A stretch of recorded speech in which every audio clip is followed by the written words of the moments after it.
Hi, I'm Jennifer Bilbrey, and this is On Our Minds, a podcast and vlog about psychotherapy in Austin, Texas.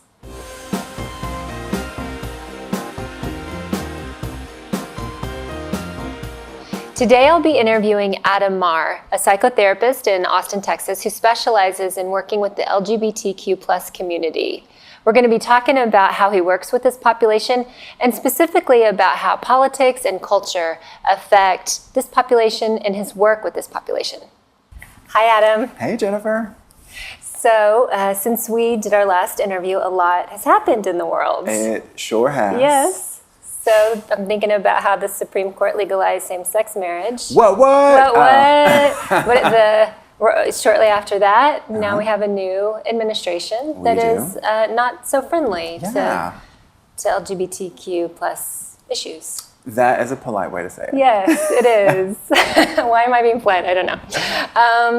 So I want you to comment on that and on its effects on all that, because it's not all bad. There's some good in it, so it's a confusing mix. On the population you see and on how it affects the way you counsel people. Yeah. So it's really interesting. So I see some younger people, like college-age students, and for folks who have only really known an administration that was much more supportive, it is a really scary time. And so, they haven't been through kind of like the wax and wane of what happens in politics. Mm-hmm. So all they see is a lot of things that are frightening to them. Where, some of the older folks that I work with, they're like, I was around when Reagan was here. This is nothing. Yeah. Uh-huh. And they feel a little bit more confident in just how politics works in that sense. So with younger populations, I see a little bit more anxiety and kind of confusion about what's going on and how to deal with that now. Yeah. It's just easy to take things for granted when you don't have to do the work of earning your rights or maintaining your rights. You just kind of exist a little bit. It kind of gives people a sense of safety that get taken for granted. Yeah. So currently in Texas, there are some... Adam, as you're talking, it's just making me sad that that's the reality. Oh, yeah. Yeah. I'm it's a little sad. It's the reality that I live in all the time. Yes. So there's probably a part of me that's this is just it. Just what it is. And the same way that you might, feel about sexism. Yeah. I just live in it. Yes. So currently in Texas, we had a lot of anti-LGBTQ+ bills go through. And I think for me personally, even in the past, there was a sense that, the federal government will have things in check. And so it was okay to feel a little maybe less angst about it. And now that that's not there, even that is challenging, just to see okay, we now have a bill about who can use a bathroom. Yeah. It's ridiculous. It is. And enraging. Yeah. Yeah. Are you talking openly about that in your office? Oh, for sure. Yeah. So legislation you talk about?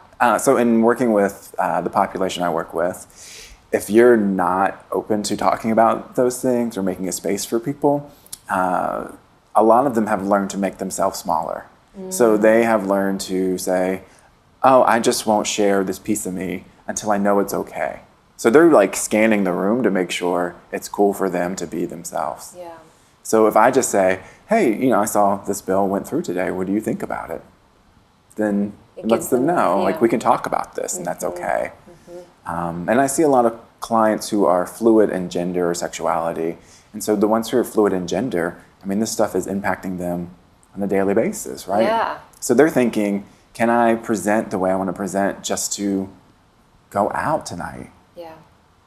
So it's really impacted them in a great way. And I'm thinking about the couples you see, too. Talk about the impact that the new administration is having on the couples you see. So it's interesting. You and I were talking about before we started about how I've been noticing more talk about narcissism. Just people being real comfortable with that word and knowing what it is and naming it when they see it. So I'm curious. Yeah. So one of the things that I've seen in my couples work is folks who, some folks who are really outraged about things where the other partner might not be as upset. Yeah. And there's this conflict that can happen in the couple then. It's like, why aren't you as angry as I am? Sure. And, sometimes that comes down to things like privilege, right? So, and some of the couples that I see, there's definitely things like white privilege. And so it's like, well, Or class privilege, perhaps. I'm okay, and nothing's, this is not right. It's disturbing, but it's not really touching my life as much. Like I have a good job, I'm not being discriminated against. Yeah, I'm already married, so yeah, okay. it'd be easy. Like in my circumstance, it would be easy to say all that. I'm already married to my partner. I'm self-employed, and I work part-time for an agency that, like, I'm a professional gay for them. Like, there's a lot of things. Yeah, I say I'm gay for pay. I'm a professional gay.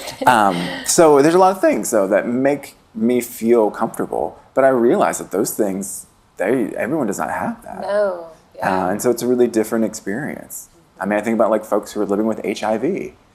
There's a lot that the government does to help carry the cost of HIV care because it's expensive. And that being something that could be like written off as, oh, well, this is just too expensive, is really frightening to people living with HIV. Because of the Medicaid cuts that are being proposed with the new healthcare Some of that, bill? and some of that is also just with funding that would go to... Oh, like grant funding? Or okay, I didn't know that. Yeah, so there's a lot of fear. That's terrifying. Yeah. Recently, 6 people left the HIV Council for the President. I heard this, yes. Because they felt like... They weren't being listened to. Yeah. Right, yeah. So... Yeah, and I can imagine those medications are not cheap. I mean, they are not. It's got to be. You're talking thousands of dollars, something that most people could never afford on their own. And I've worked in HIV for 2.5 years. I ran HIV support groups. Okay. And it's a common fear that people have is once they're positive, like, how am I going to still be okay? And not be like survive, be okay. Yeah. Not just like not like okay, like in like. Right. Can I like exist on this plane? Yeah. But like, am I going to be able to eat Yeah. and get my medication? Yeah.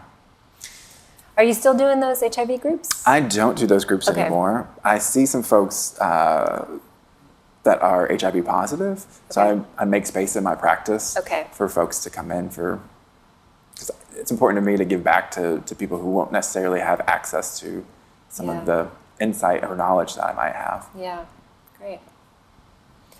Okay, so I'm also thinking about how, we were talking about before we started, one of the things you were noticing in your couples was a lack of empathy. Yes. In you drawing kind of a straight line between the new administration and that showing up in your office. Yeah? Okay. So I think for some folks, there is this sense that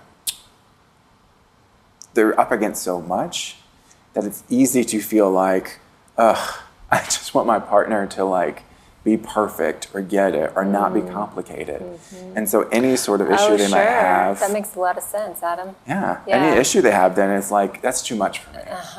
And I'm talking about working with people who sometimes don't have the support of their family. Yeah. They might not be out at work.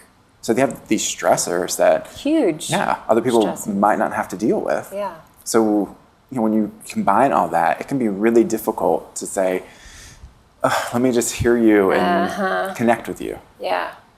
And tolerate my own frustration because of whatever circumstances I have. Yeah. And then be able to tolerate yours too. Yeah. Yeah. Well, and I put it in perspective like this. If you're risking so much to be authentic, right? So you maybe give up your family, or you take the risk of giving them up. You risk your career, and then you come home to a partner and dinner isn't ready. It can be really easy to put a lot on the meaning of that. And then you add onto that. Of feeling not supported maybe, or like you don't think about me, you don't care about me. I'm not a priority. Yeah.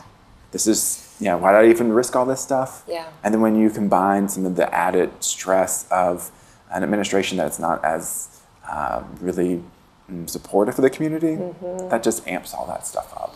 Yeah. Now, the couples who do well learn how to turn to each other and in this time and really it's almost like they combine forces to take on the issues that they see. So they're like, well, I can't necessarily change things on this macro level, but on this micro level, we could, volunteer for Out Youth, or we could make a potluck and take in people just to create community. That they figure out a way to take their frustration or anxiety or fear and turn it into something that's connecting. Yeah.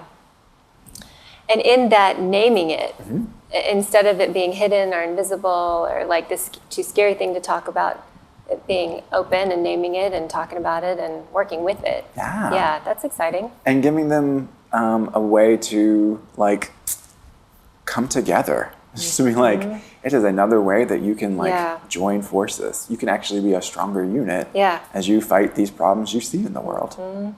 Exciting. Yeah. As you were talking a minute ago, I was thinking about something you and I talked about talking about around allostatic load. Yeah. Yeah.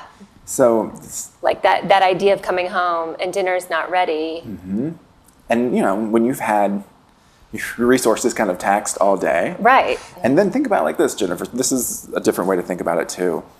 If you're not out at work, then you're having to like filter all that like all the time. So people ask you, what'd you do this weekend? And maybe you made a lovely like cake with your husband, but you can't say that. So you have to like alter what that's going to sound like. Yeah. And you spend all those resources and then finally you get home and you just are spent. Yeah. And you don't have any. Yeah. And the important thing about what you're saying is that takes a toll, that inner like having to discern and juggle and figure it out before it comes out of your mouth. That takes a toll on our nervous systems, on our bodies. Yeah. And right now we're in a society where there's like a 24-hour news cycle, and so you have all over the news, and it just constantly creates bombarded. Yeah, this constant state of like anxiety for folks who are always humming. They're just like, all I see is that like happening. That way of thinking about it, always humming. Yeah, and so then maybe when they come home, something happens, and finally it's something tangible to put all this like intangible stuff into. Yeah. And so it really is falling apart when the pot roast isn't ready. So a lot of the work that I do with couples around this is reframing things and helping them consider like the bigger pictures that are influencing what's going on. Yeah. Boy, that's so helpful. Yeah. Something that a lot of folks don't consider in our profession when working with this population is how folks coming out experiences impact their way of connecting with their partner. Yes, I wanted to talk about that. So say more. That's so important. Yes. Yeah. Well, I remember in our first interview talking about something that had never occurred to me, that idea of the mini coming outs or comings out. Yeah, you'd come out over and over again. Over and over and over again. Whereas I think if you're not knowledgeable about that, you assume there's one. Yeah. Yeah. So, oftentimes people's coming out story is going to be something that they carry with them into all their relationships. And there can be like this underlying wound that's like something about me is going to be too challenging for people. Too much. Yeah. So, it can be really a difficult thing. I'm thinking about that idea that a lot of people struggle with of at one and the same time feeling not enough and feeling like too much. Yeah. Yeah. What a confusing mix of feeling that is. Yeah. And that's what I hear what you're describing. Yeah.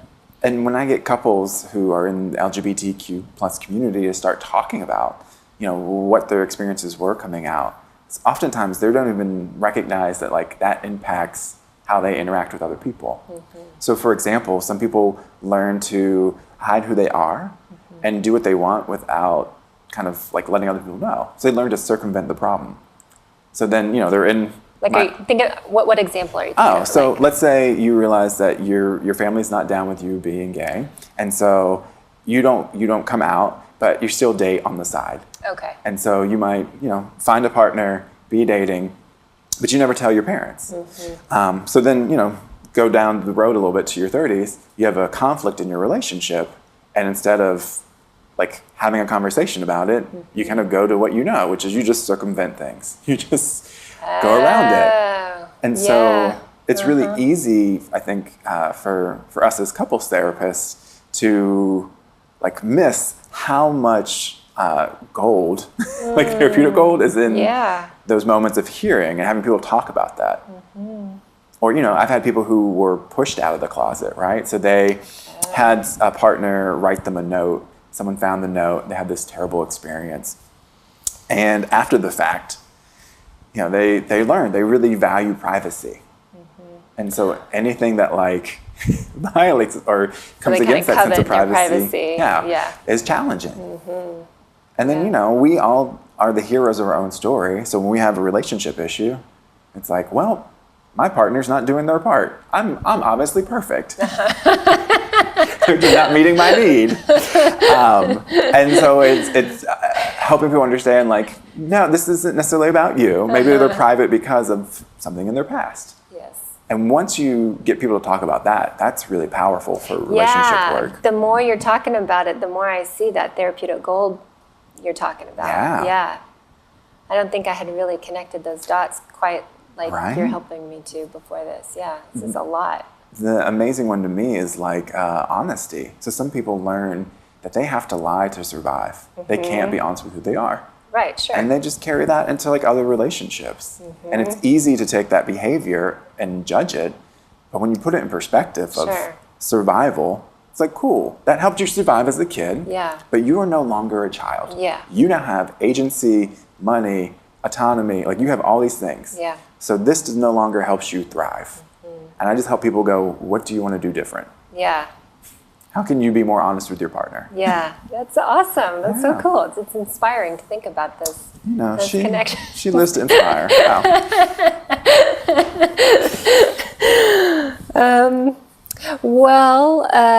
Let's change the tone. This question is not so inspiring, but I think it's important to talk about that concept of internalized homophobia. Oh, yeah. So I want to say that there is a lot of internalized phobias that people can have. About anything. But specifically in our community, this idea that like you have to hate yourself, that happens as a survival technique, right? So you're little, you realize you're different, and that difference challenges love, food, shelter. So then you learn to try to hide or get away from that piece of yourself. And you end up having to hate it just to survive. Now, as you grow into adulthood, if you have some healthy attachment, you learn to get secure and you go into that piece of yourself and you learn to love it and you let it flourish. Some people have a really hard time getting there. And so you have folks who have just a large amount of toxic shame just about who they are. And the way you'll see it in your office is you won't be able to offer them any sort of negative sounding feedback or any sort of critique. Challenge. If you challenge them, it's just too much. And those people might sit there and be really polite and smile, and then you'll never see them again. They're just like, too much. So one of the things you were mentioning earlier is that you like to approach it from a psychoeducational lens, which I can see now that you're talking more about it, helps take the personal piece out of it. Like this is just something that happens to all of us, and we all need to be aware of this idea. I break it down that like what's really common for our tribe is, and then I'll talk about the things that my hunch is telling me is going on, and then I see how they respond. So if they can connect to it, cool, they're aware and maybe just need some more rapport as we work on helping them talk about it openly. If they can't connect to it, then I know it's something to come back to. So I'm like, mental note, not ready. And if you get that idea that they're not ready, then what I hear you saying is you also connect that to not being ready for other challenges. It's scary. I mean, think about it, like if you have this huge thing of shame inside of you, anything else that feels like shame is just too much. And so it just is icky and gross. And those folks usually just need someone just to really be super person-centered and just reflective, and I'm here with you. Joining. Adam, that's making me think about how with that much shame in the room, how easy it could be for you as the therapist with this personal history, and how much work you have to do on yourself not to join them in that shame shaming place to go to the place of, oh, I hate myself. I feel bad. Yeah. So I feel bad. I often tell folks, I'm like, this is not something that happened overnight. Yes. this is 15 years. A lot of money, a lot of tears. Yeah. She's worked it out. Usually it actually looks like this. So my office is very colorful, very sparkly and femme. Okay. Some golden girls, it's beautiful. And folks who are uncomfortable with some parts of themselves usually it will come out in how they talk about my office. Oh, yeah. So that makes sense. It's too challenging to think that here I am sitting looking like a cis male, even though I'm genderqueer, and I have like a pink sequin cushion on my couch. Like, so it's easier to talk about their own discomfort with that than what's going on with them. Yeah. And probably most of the people watching them are going to know what you mean by cis male and genderqueer, but can help you them out? Yeah. Sure. So being cisgender is when your gender identity aligns with the gender you were assigned at birth. So if you were female. If you had female parts when you came out. Yeah. And they said you are therefore female and feminine and you identify with that, you're cisgender. Yeah. Anything outside of that, there's a whole array. Yeah. So for me, genderqueer means I recognize that I have masculinity and femininity within me. Yes. And they're actually kind of flipped from what our society has said their roles ought to be. Okay. So my feminine side is the one who gets shit done. She's the badass bitch. She's the one who stands up for justice. And then my masculine side's like the nurturer and like the creative, like little artist. And like the part of me that tends to others in this like loving, caring way. So I love it. Beautiful. Yeah, because it's just a different way of being. It's honoring the fact that like, oh, I have all this in me. Yeah. All these resources. Why not use them? Yeah. There's times where I have to be bold and times where I have to shut my damn mouth. So I need access to all those. Yeah. My husband would never agree. But it's just that is really useful. Yeah. And what's cool about genderqueer too as a term is it's even like a political term, which is kind of just like, I think of it as like punk. Like you're just pushing against the notion that there's only two genders and you have to fall into one of these boxes or else you're somehow broken, which is malarkey. But. Yeah. So having said all that, I can imagine that you talk openly about that idea, that fluidity and that spectrum idea with clients. Sure. We're all on somewhere on that spectrum, every single one of us. And I'll get into it with them. Yeah. So if someone's coming in and exploring their gender, I was like, cool, what if we did our nails together? Oh, great. Yeah, so we'll do this like experiential activity. Oh, great. And oftentimes it's the first time they've been able to explore something like that with another person. Yeah, sure. And that's really exciting. Powerful, yeah. but, yeah. You get to talk a lot about it. So it's just a really cool way to like connect with people. Yeah. Awesome. So I'm looking at my questions here. Yes, girl. Hit me with them. Give me some questions. You know, one of the things I wanted to talk about, but I think I was telling you that I was struggling with asking this question because part of me feels like we shouldn't even give it like the light of day, you know? But I'm curious about your thoughts about counselors who believe in reparative therapy. And maybe you could talk about what reparative therapy is in case people don't know. Yeah, so reparative therapy is the notion that you can change someone's sexuality through therapy practices. Okay. Unfortunately, it actually harms a lot of people. And the research is out there by all the major muckety-mucks backs up that you cannot change a person's sexuality. Yeah. Like all the major medical and psychological and psychiatric associations, right? I mean, they're all, okay. Yeah. So this is not a question of what's the research say. The research is pretty clear. Very clear. If you tell someone that they should feel shame for some core part of who they are, that is damaging to them. Yes. My concern about like therapists who say they wouldn't work with the population I work with is what do you do if you've been working with someone for months or a year, and in that security you build and the good work you do, then they come out to you. Yeah. I mean, how much of a wound is that to then say, I will no longer see you because you don't align with what I think you ought to be. Yeah. And so that to me is just unimaginable to do to a client. Yeah. And really, It's tantamount to malpractice, really. Yeah. And it comes down to me, like, what if I told someone I wouldn't see them in my practice because of their ethnicity? Yeah. Like, right. It's just so silly. Yeah. And probably partly because I identify as being gay and queer. I'm like, a lot of people could help me. Mm-hmm. And the idea that like someone just wouldn't simply because of something they think about my community I'm from. Right. That is heartbreaking. Yeah. At the same time, it is. Yeah. If you can't get that piece, you would have a really hard time helping people in our community. Yeah. Oh yeah. Yeah. Right. It's making me think about what you were saying earlier about the difference between LGBT friendly and LGBTQ knowledgeable. Yes. So a lot of people I love are like, I'm friendly to the queer community. I say queer because she's queer and she loves that word. It's like an umbrella term. So a lot of people would say they're friendly, that meaning like they're not going to kick you out of the office, which is great. We need that. Yes. At the same time, there's a big difference between being friendly and being knowledgeable. So knowledgeable is like, I can talk about Grindr. I know what topping and bottoming is.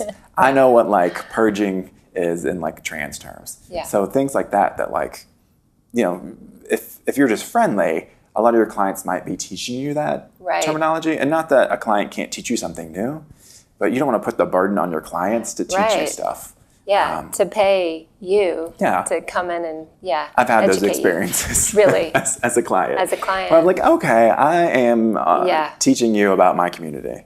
Yeah. So it's challenging. So, you know, if you're a therapist and you're looking to learn more, there's tons of ways to get involved. Oh, yeah. So there's like AIDS Walk Austin. You can go to Out Youth and volunteer. You can go to trainings. Oh, well, that's what I was thinking about. Mm-hmm. Like in Austin, it feels like there are a lot of opportunities for trainings. Yeah. That's something that I am actually conjuring up. Yeah? Yeah, making like from LGBTQ knowledge or friendly to knowledgeable. So like a talk or like, oh, that's exciting. So helping people like make that connection. Yeah.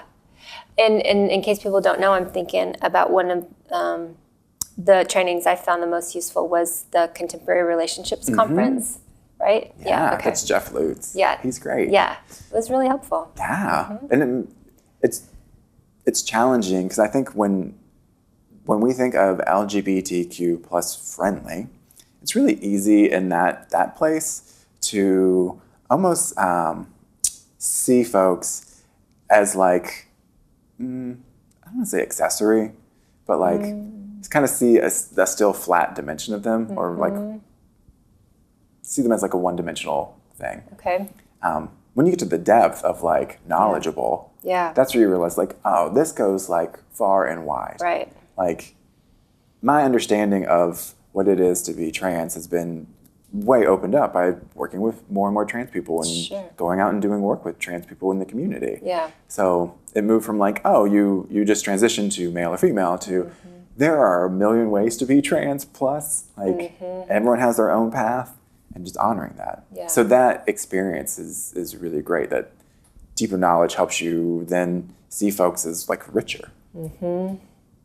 So talk more about, instead of being, I can't remember how you put it, but instead of being like friendly, being a teammate. Yeah. Oh. How did you say? Yeah. Oh, so for allies. Yes, allies. So a lot of folks ask me, they're like, Adam, I want to be supportive. I want to be a good ally. What do I do? What does that mean? And I'm like, cool. I appreciate it. One, like you recognize that like there's a community that needs support. Yeah. Cool. I was saying that what I don't need is a cheerleader. I have enough people in my life to praise me and trust me. She has no problem praising herself. So I don't need a cheerleader. I need a teammate. I need someone willing to roll up their sleeves and do the work. Okay. So that what does that look like? That might mean if you're a therapist, making a needs-based slot for someone who is in our community and needs it. It could be that you go out and you donate some of your knowledge to an agency that supports our community. It could be that you donate some money to an agency in our community. So finding a way to connect with people and really put your activism to work. Yeah.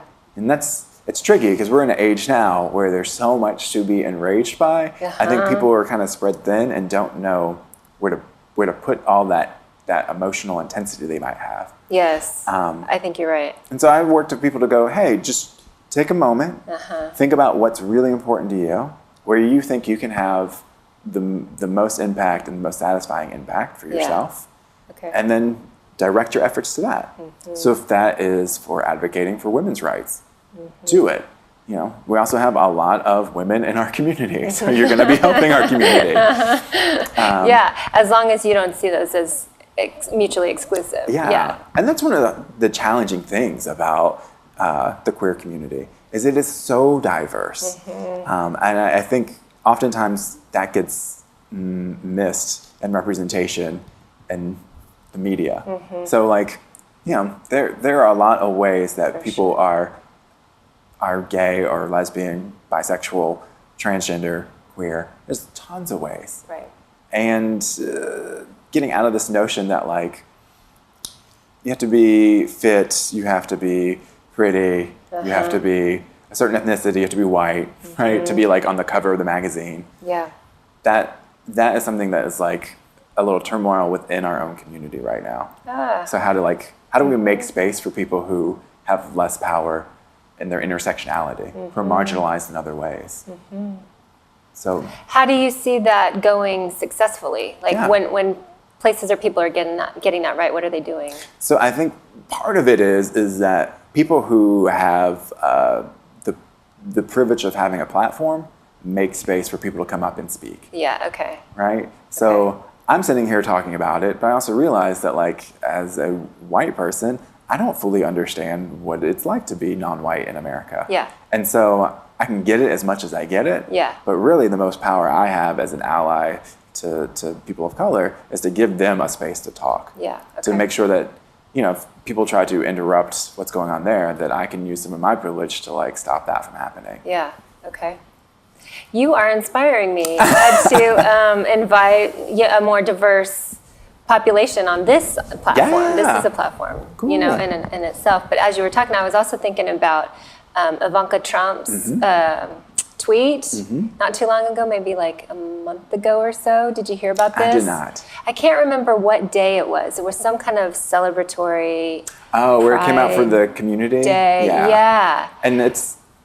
And my thought, and a lot of people's thought about it was, what are you doing about that?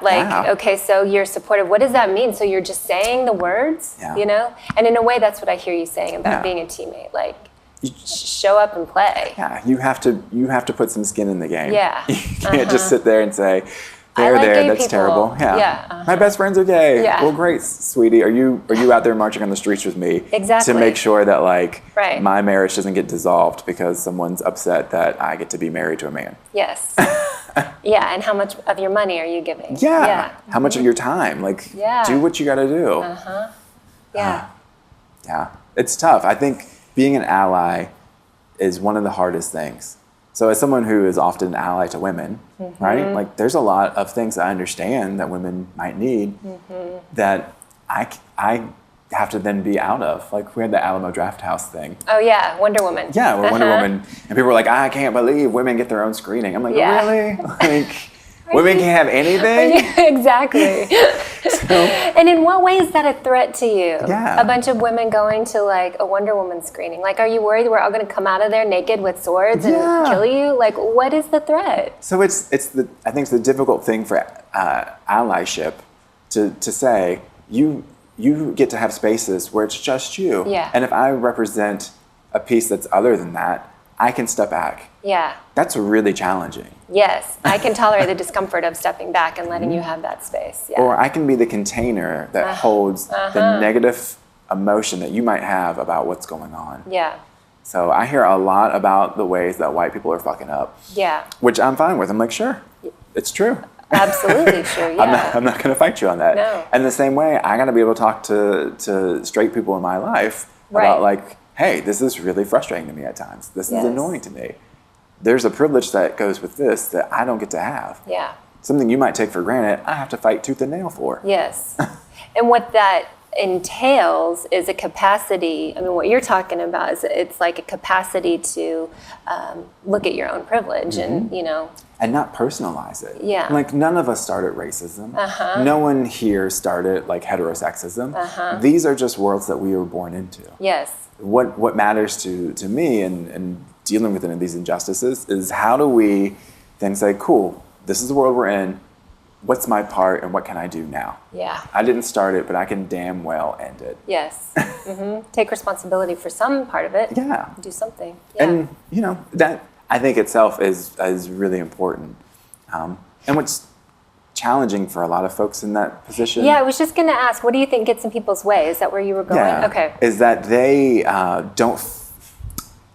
having privilege doesn't mean you have not had difficult times. It just means that your life wasn't difficult because of your privilege.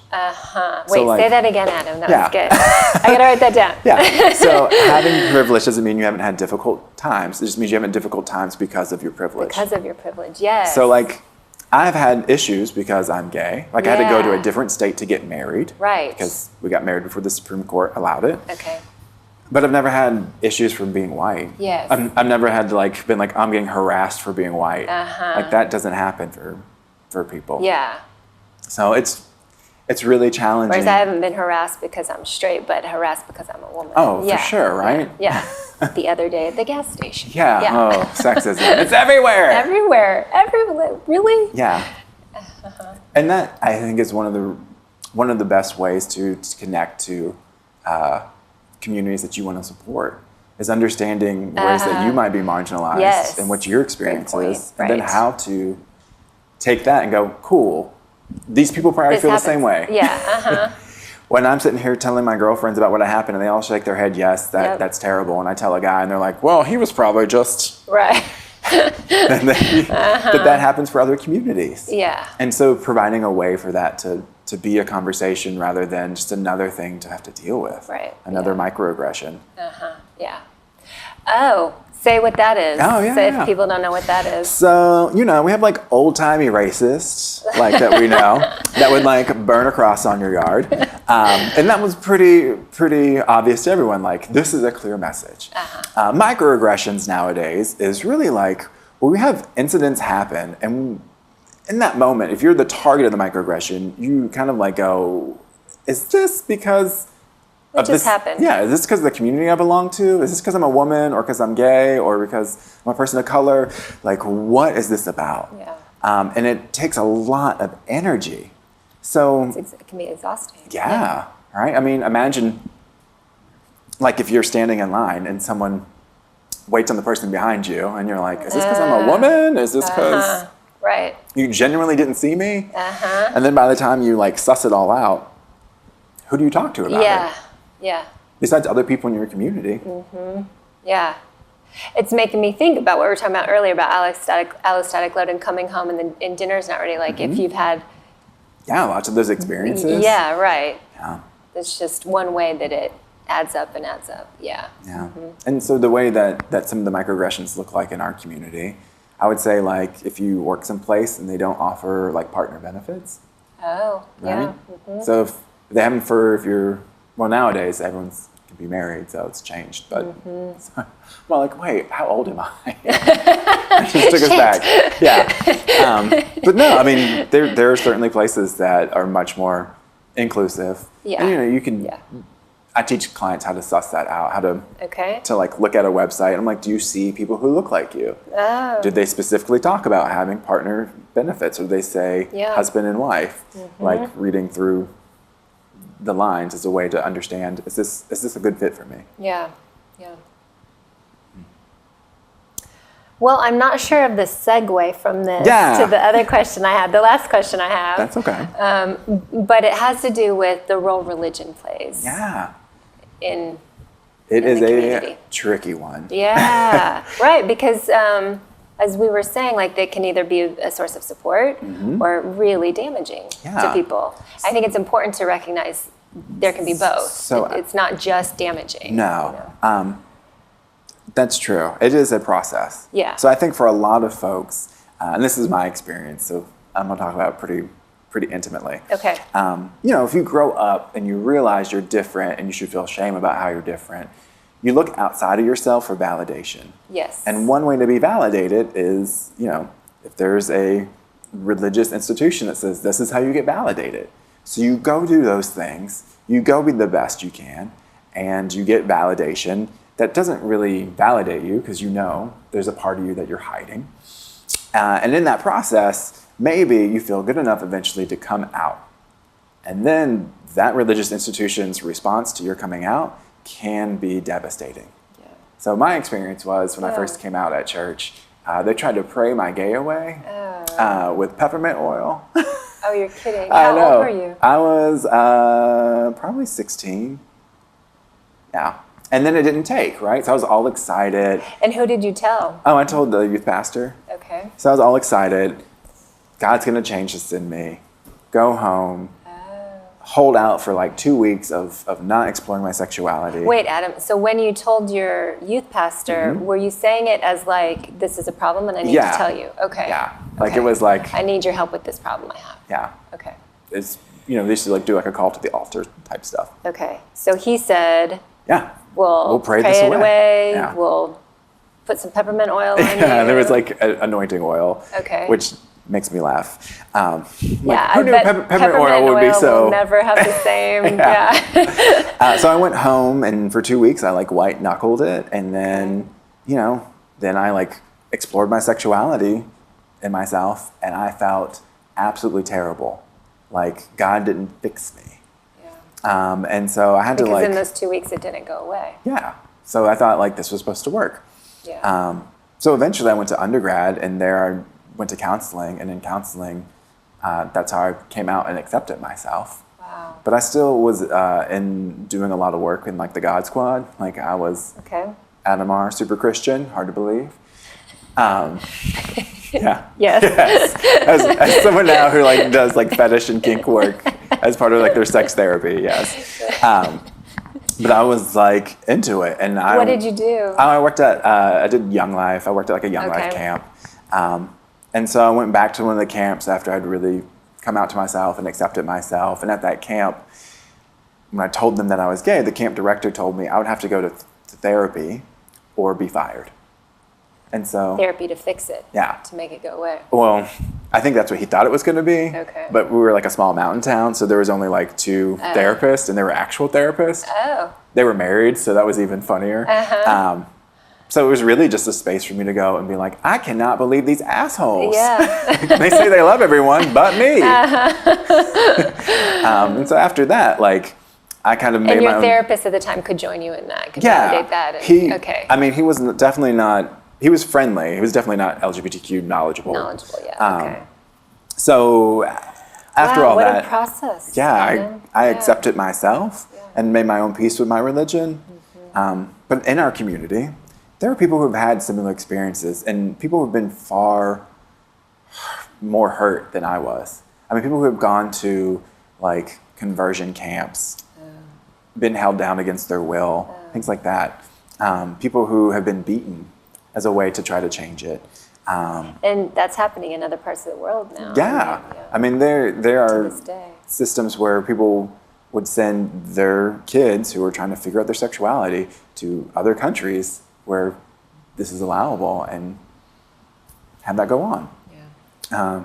So some people in our community have a real chip on their shoulder when it comes to religion, right? I mean, imagine like the first place you maybe learn to accept yourself, and then you take the healthy risk of showing all yourself and you get rejected. Of course. It's really damaging. Yeah.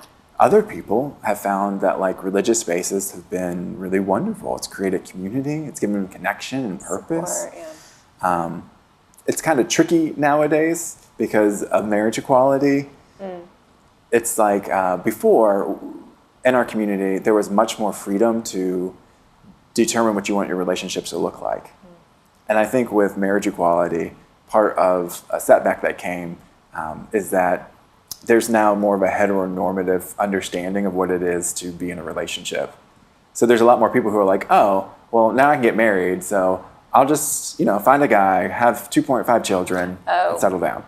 Okay. rather than going, oh, I can create any relationship I want. I can think about it and get curious about it. And explore it. So I think there's a lot more people in our community who feel that pressure now. Yeah. That like this is the way to like live. But in reality, you know, my tribe has been making their own relationships since the dawn of time. Yes. Like we've been around forever. And there's a part of me that's sad at that because it's missing the beauty in being able to say, what do I really want? Yeah. What matters to me in relationships and sex, and how do I get that out of life? Yeah. What you're talking about a little bit points to something that I've always thought is so cool about queer relationships that straight relationships can learn from, is that sense of a collaborative. Like, we're going to talk about how we share chores in this house, and we're going to talk about, you know, I mean, I don't know, but just the sex you want to have. Yeah, I was thinking that. Like, it's more collaborative, and you know, there's a sense of that. And that is something that straight people can learn a lot from. People in straight relationships can learn a lot from. I can't tell you how many people I work with where I'm like, oh, your relationship sexism is fucking things up. Yeah. And let me tell you why. Like, she's been taught not to say what she really wants. And so you just say what you want, and she goes with it, and then it comes out sideways this way. And they're like, really? I know. Yeah. And I have to help a lot of straight dudes out, so we'll like have conversations. Yeah. She'll ask a question, and there's this big gap, and I'm like, dude, you're fucking up. She's already filling that gap with negative self-doubt and worth. So if you need space to process and think about this, you gotta ask for it. Yeah. Don't fuck it up. But what I was hearing you say is that sense of collaboration maybe might be being more limited lately. Yeah. Okay. And that the sense that there's kind of like one way to be in our community. Yeah. Okay. And that's heartbreaking to me. That is heartbreaking. Because I think if anything, I valued the freedom that comes with making your own path. Yeah. So. Isn't it funny how American culture, like all the mixed messages we get in American culture, because that statement, making your own path, is such an American value, you know? And yet when it comes to marriage, kids, you know, relationships, there is very little making your own path. Yeah. So space. One of my specialties is non-exclusive relationships. Okay. And one of the things I talk about with folks is we have this myth in our culture about love. That like somehow in a relationship, like you're only supposed to have feelings and love for like one person that are romantic. And that person's going to meet all your needs. Yeah, they magically, they better be a unicorn. Yes. But in friendship, we don't have that. So I'm like, what is it about romance that we say this has to be this way? Yes. You can have a friendship here with this person, that's great, and it doesn't challenge the friendship you have over here. Yeah. But we say that about like loving someone in a romantic way. So it's a lot of times being able to like take what we've been given as a culture and just say, cool, is this useful? Does this work for me? Does it serve me? And if it doesn't, what do I want to do about that? Yeah. So I'm really working to push people to go, who I really am. Yeah, think about the question. Yeah. Not make assumptions about it, but think about it. So what if something like whether you be monogamous or non-exclusive, what if that really came down to being more like an orientation in itself? That some people are more geared towards being non-exclusive. Some people are more geared towards being monogamous. Yeah. If you allow that to be a conversation for people to have, it gets a lot easier to negotiate what you want in dating. Yes. Same thing with like fetishes and kinks. I think those can get to a point where that becomes its own orientation for some folks. It's like, this is just so much a piece of who I am. Yeah. So let me get comfortable talking about it. Yeah. And so there's a part of me that fears as things become a little bit more heteronormative that we'll lose that ability to have those conversations. Sure. Yeah. It's great that I hadn't thought about it that way, Adam. It's really helpful to have that in mind. Thanks. You know, you invite a queer, open, fluid person is going to get progressive. But it is helping me think about just how important it is the part of the work in therapy, any good therapy, is the ability to like get curious and ask questions about what is it that I want? and not make assumptions. And how many assumptions as therapists we just automatically make without even, knowing it or thinking about it. Yeah, projecting. Oh my goodness. Right. It's because I do so much work around non-exclusive relationships. I get a lot of questions about like jealousy and stuff like that, and I'm like, cool. Like, there's actually a lot written about jealousy, and there's even the opposite of jealousy, which is called compersion, which is like the excitement. Compersion? Yeah. Okay, I've never heard of this word. It's the excitement you might feel out of having your partner connect with someone else that you're not connecting with. So like when my husband hangs out with his boyfriend, there's a part of me that's really excited because I know that boyfriend offers something that I cannot. And that's compersion. Yeah.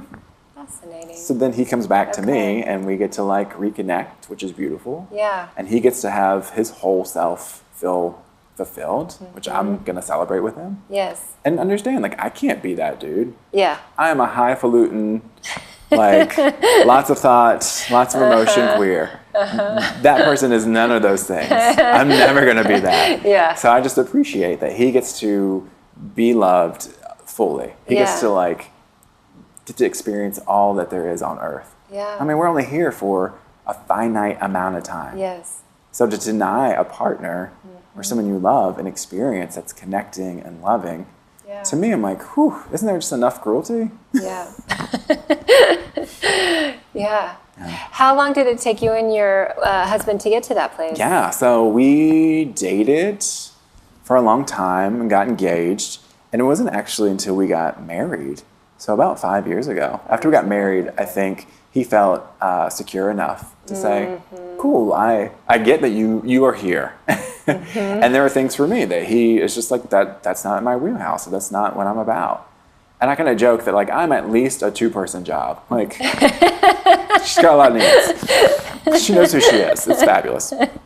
And so, it took work. I actually did a bedpost confession about this. It's a podcast. Oh, great. That's filmed here in Austin. And yeah, I talked about opening up and the challenges in that. Okay. But what was great about it is at the end, through all the hardship, we realized how far our love could stretch. Yeah. And it makes it easier then. Could still be together. Yeah. Yeah. Because then now it's like, oh, that's you did this thing. Like we've been to the edge. Yeah. We're okay. Yeah, it must be a very strong, secure feeling. Yeah.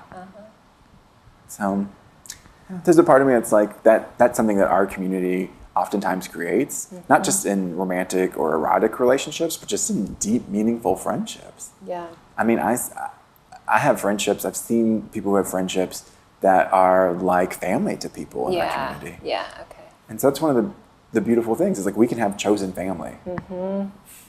Yeah, do you think that that's changing at all? I think for some people, sure. Like it's that, again, sense of as things move towards everything's got to be this heteronormative narrative.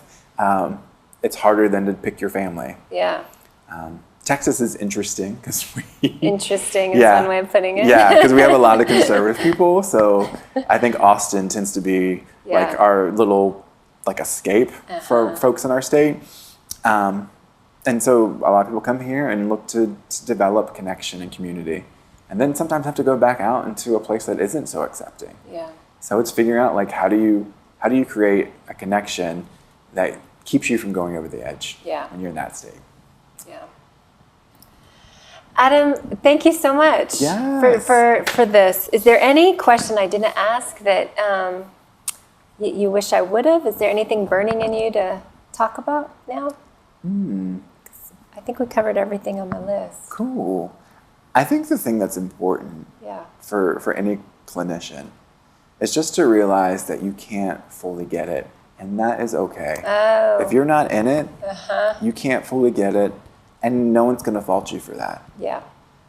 What your role is in that time is simply to just say, I don't get it, but I want to get it as much as I can. And that is so powerful to people who have learned to hide who they are. Yeah. So you don't have to know everything. I love that idea. Yeah, you just have to know enough to give people space. Yeah. So. Yeah, that's making me tear up. She gets emotional. There's lots of emotions. Okay. Thank you, Adam. Yeah, this thank was you. really insightful and helpful. Yeah, Thank you. thank you. This was On Our Minds, a podcast and vlog about psychotherapy in Austin, Texas. Learn more and see more episodes on my website at www.jenniferbilbrey.com.